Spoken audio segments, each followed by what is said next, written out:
This is a rebroadcast of tonight's 11 o'clock News Watch, brought to you as a public service. And now, from Southern New England's leading news station, Doug White, Patrice Wood, Gary Lay, and Frank Carpano. This is News Watch 10, the 11 o'clock report. Good evening. When you come right down to it, it's not much of a win at all. The results are not binding, and there are no delegates at all at stake. Despite that, Doug, Massachusetts Governor Michael Dukakis has won an easy victory in the Vermont primary. Dukakis won more than 50% of the vote, with Jesse Jackson running second with 27%. The second place showing is impressive for Jackson, who continues to show that he can draw a good percentage of voters in states that have a tiny portion of minority voters.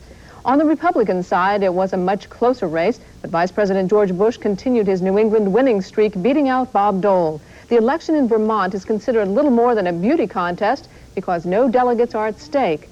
The delegates will be chosen later at caucuses. And despite today's voting in Vermont, most presidential candidates are gearing up for Super Tuesday next week. On the Republican side of the race, the hot contest continues to be between Kansas Senator Robert Dole and Vice President George Bush. And Bush is looking ahead, not behind. He says he's more worried about Pat Robertson than Bob Dole in the South, where many voters are born-again Christians. In a new book, Bush tackles what he calls the moral issues, and that's just what he plans to tackle in the South. Decency, honor, obey the law, fundamental values have got to be returned to the classrooms across this country. The vice president's campaign seems to be back on track now, at least by most indications, but not according to Senator Dole, who says that Bush hasn't accomplished anything. Well, where is it? Tell me what you've done, George. Tell the American voter what you've done. Give us some decision you made that made a difference. For America. Well, the voters will have to be the judge of that. Come next Tuesday, Bush's goal will be to stretch his margin of victory. Senator Dole's could be just to survive. The Democratic contest has a few more players. At least 4 candidates are running a very close race. Massachusetts Governor Michael Dukakis, the Reverend Jesse Jackson, Missouri Congressman Richard Gephardt, and Tennessee Senator Albert Gore. The seesaw nature of this race is making it hard for each player to know where he stands. When the 4 get together, there are more one-liners than anything else.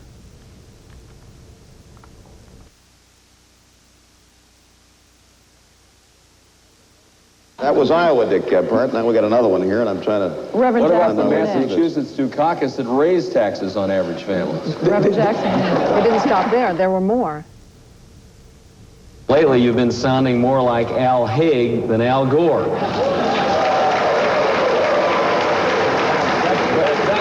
That line sounds more like Richard Nixon than Richard Gephardt. But Al... Money is becoming a critical issue in the Democratic race. Just when he needs it most, Gephardt may be running out. Dukakis has the money, and he's spending it on television time. Jackson says he feels comfortable in the South, where 1 out of every 5 voters is black. Gore, who is from the South, has that in his favor. 20 states will decide 1/3 of the delegates and possibly the Democratic choice for the president come next Tuesday. People living in Patuxent Village are concerned about the quality of the Patuxent River. They're concerned that some of the cities and towns along the river and the state agency responsible for that quality may be lowering their standards for the Patuxent. Tonight, those people got together to talk about it. Night Beat reporter Mark Anik was there. What kind of shape is the river in right now? Doug, everyone from the State Department of Environmental Management to the people living on the river will agree that the Patuxent is polluted. The questions center around how we should go about cleaning it up.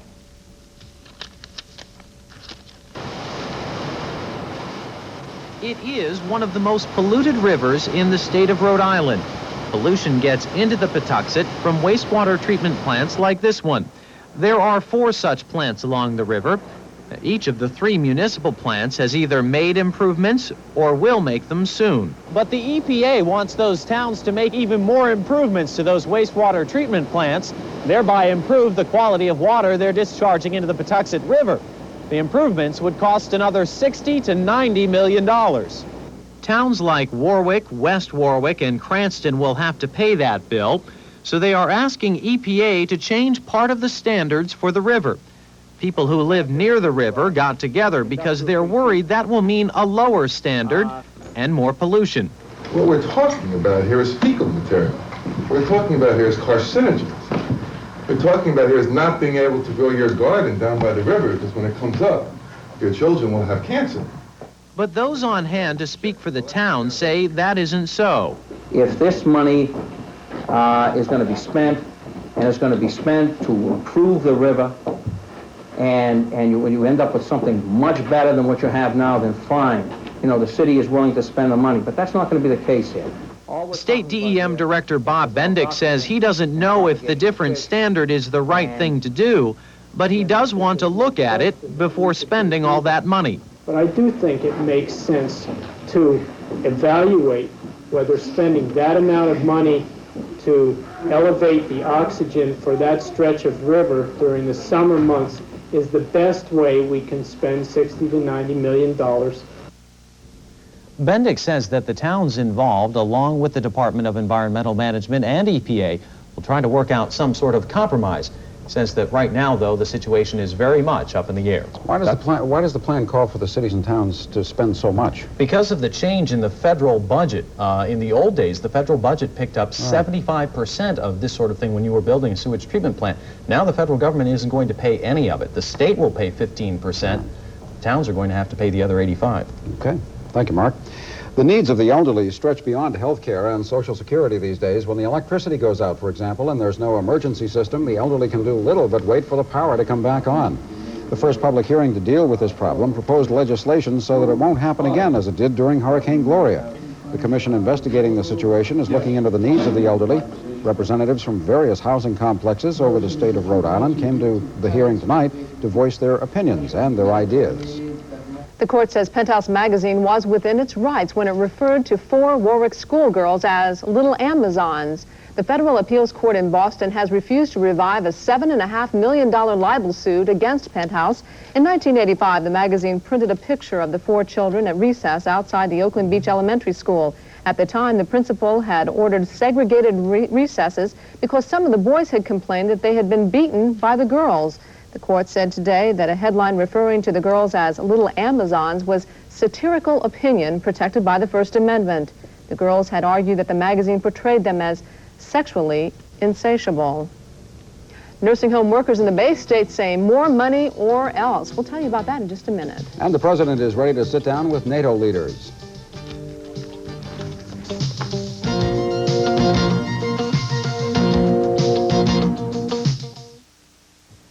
On my right is an Ultronic designer telephone. On my left, Time magazine. The Ultronic designer telephone will impress your friends and clients and brighten any room in your home or office. So will Time magazine. The designer telephone is free when you subscribe to Time. The free designer phone comes in 4 exciting colors: a rich red, a great gray, a beautiful blue, and a wonderful white. Time magazine comes in exciting full color, so you get a true picture of all the news every week. The Ultronic telephone features exceptional communications technology. So does Time magazine. With correspondence all over the world and the immediacy of satellite communications, Time gives you the story when you want it. They put it all right in your hands, so you can turn to Time anytime to get a clear, concise perspective that only Time can give you. And only Time gives you this free Ultronic designer telephone with great features like memory redial of the last number called and a mute button to keep your conversations private. With Time magazine, you get in on all the conversations, so you're always on the inside. The designer telephone has full-sized push buttons for that perfect touch. Time touches you, bringing people closer so you can feel what they feel and share their emotions and celebrations. So, call this toll-free number now and get your Ultronic designer telephone free with your paid subscription to Time at a savings of over 40% off the cover price. You get 26 issues of Time, payable in 3 monthly installments of only $9.89 each. With your designer telephone, you save on monthly phone rental charges. With Time magazine, you get convenient home delivery. Call now, and soon you can be making calls on your very own designer phone. It's free from Time. Call 1-800-284-8500 and get your free phone and save on Time. Pick a color. It's free.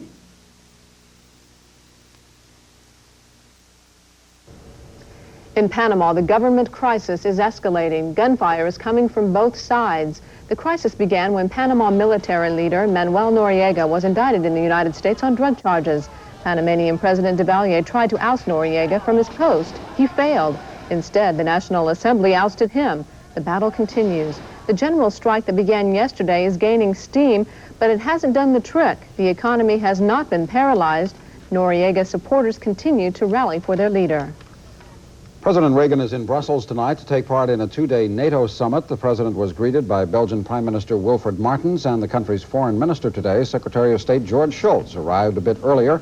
He will accompany the president to tomorrow's meetings. Before leaving for Brussels, Shultz met in London with Jordan's King Hussein for more talks on peace in the Middle East. After a 3-hour meeting, there was still no indication that Jordan would work with the PLO during negotiations with Israel. Shultz also met with Prime Minister Margaret Thatcher. Thatcher's only comment was that she was pleased the U.S. was making a major effort to bring peace to the region. Meanwhile, violence continued in the West Bank area today, and Israel responded by combining air power and ground forces to track down fleeing teenagers and arrest them. While the army pursued demonstrators, other Arabs and some Jewish citizens held a rally in support of self-determination for the Arab residents. Federal investigators, by the way, have closed the books on the 1986 crash of a helicopter scheduled to carry the entourage of Jordan's King Hussein, but the investigators were not able to determine what caused the accident. It happened near the Rhode Island border in Sutton, Massachusetts. The National Transportation Safety Board concluded that poor flying conditions, including fog, were factors. But the official probable cause is listed as undetermined. 4 employees of Sikorsky Aircraft Company were killed in the crash. The helicopter was one of 4 Sikorsky craft which had been provided to King Hussein during his visit to New England. One of the Bristol High School students accused of shooting a classmate will have to face trial after all. The 15-year-old is charged in the shooting of Stephen Bernard. The student will stand trial on 2 of the 3 charges against him: assault with intent to commit murder and possession of an unlicensed handgun. At a hearing to show probable cause today, 4 Bristol High School students testified they had witnessed the alleged shooting in the school courtyard. Judge Pamela Mactaz ordered the boy held at the Rhode Island Training Center. The second boy, charged in connection with the shooting, was released to the care of his family pending a pre-trial hearing. The state argued that the 2 boys conspired in the shooting, but the judge ruled the state didn't provide sufficient evidence. The states could not show a conspiracy. Conspiracy requires some meeting of the minds between 2 people committing an unlawful act, and there was not sufficient testimony to satisfy the judge that that was true. The boy's attorney said that he's going to ask that the 2 be tried separately. And there is a warning tonight from the man who spearheaded the counseling efforts at Bristol High after the shooting. Mike Moran of the East Bay Mental Health Center says other Rhode Island communities may not be as fortunate in tragedies like this because the state is not adequately funding mental health programs for young people. He says he is insulted by the governor's proposal to allocate only $400,000 to a new plan when he says they need $5 million. $400,000 is just real chump change. I mean, it's just throwing something out there to make people feel good, and it's just inadequate. As I said before, I'm very insulted by that amount of money and by the lack of attention being paid by this administration. While it fights for more funding, the East Bay team will continue its counseling efforts in Bristol. The psychologist will be at the junior high school tomorrow to help the students make the transition to high school free of fear. Doug? Well, they're starting with a rally, and if an agreement isn't reached by the 18th of this month, they say they will go on strike. Nursing home workers from 5 communities in Massachusetts, including Attleboro, say they are not happy at all with their contract negotiations, and they're trying to get the state involved. The Nursing Home Workers Union says a minimum base pay rate of $5 an hour just isn't enough. They want a pay rate of $7.45 an hour, and they say that this wage rate is the heart of the contract dispute. The mystery is over. March came in like a lamb, but will it stay that way? Gary Lay's forecast in just a minute.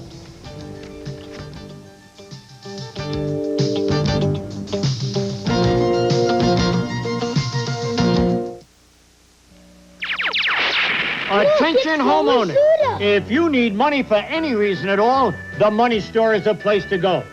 We're where you are, offering fixed rates, second mortgage loans, as low as today's prime rate of 8.5%. Phone the money store toll free.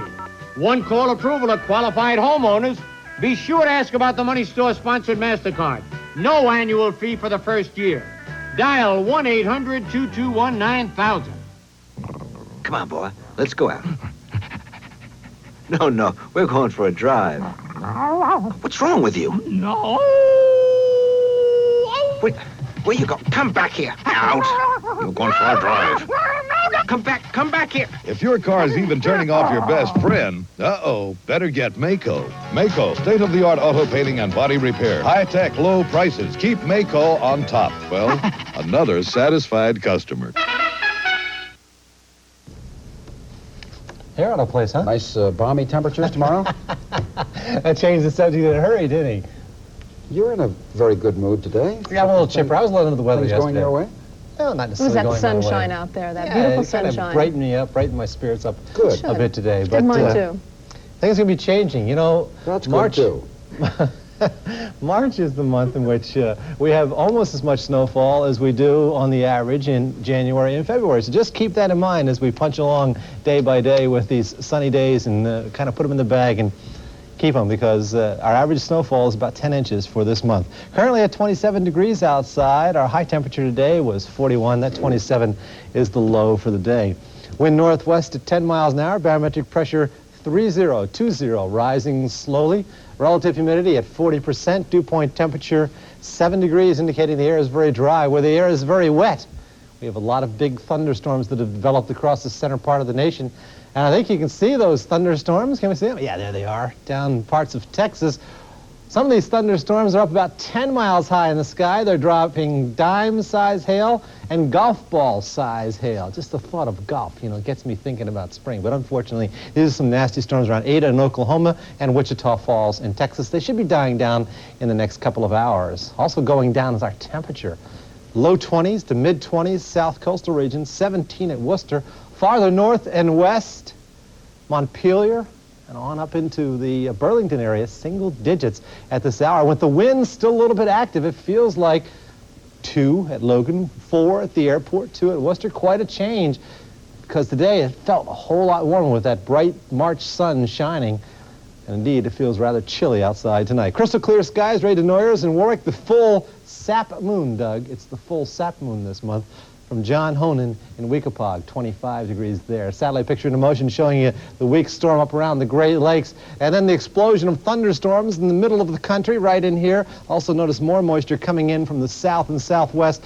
It's going to get unsettled as we head into the latter portion of the week. First thing to happen, this cold front is either going to slide through or pretty much stop on top of us. That will happen late tomorrow night and on Thursday. So we may see a few flakes of snow or some sprinkles by Thursday morning. And Thursday, an unsettled day. We'll watch for this storm to come out of the southwest, and depending on how close it comes to us, depending whether we're going to see rain or snow Thursday night into Friday.